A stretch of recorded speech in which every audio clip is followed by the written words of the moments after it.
How did you first meet Clive Davis when he signed you?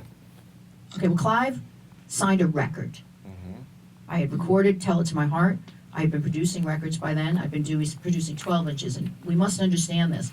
This was the climate. So what you have now is artists basically in control of their, it's self, we're self, this process of what we see on internet and what we've done of becoming, self-distributed labels. I was doing it at the time in the, I guess, mid to late 80s, but that's when I would say the topography in the music business was kind of changing because it was very single based again. It went back to what we knew was very 70s, early 70s, 60s, where it was single, correct? So I was signed for single option album. That was my deal with Arista Records.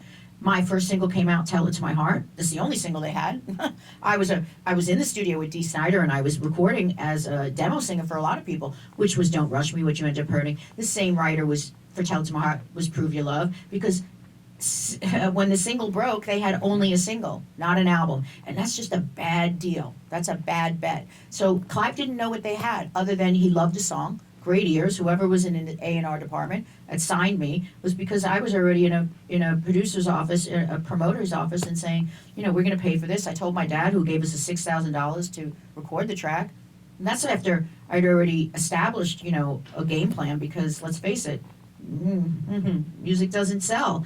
But I knew I could play in the clubs. I knew I could actually get on a mix show at 12 o'clock at night, and somebody would hear the single, and it might have crossover appeal. But he became such a massive supporter, Clive, and such a close friend of yours. Clive, for me, is more of a father figure, because with the love was the anger and the hate. And he would tell me all the time, you're like a daughter to me, you're like a daughter. And I go, but your daughter's not a star.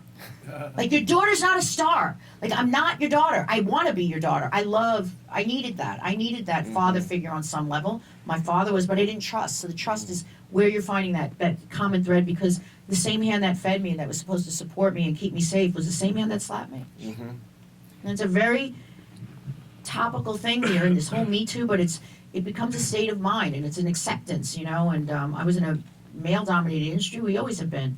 And yet women come forth, as we always do, as this beacon of light, and we must accept that, and it's a truth, and it's also a destination, because I have to say, it's not what's behind every man. I love men, but when they ask me, what would you like to be remembered, I said admired. Admired, it's an umbrella of admiration, is respect, is equality. There's many things under that umbrella. As a woman, that's what I force and fight, and I fight for the energy to be able to speak that.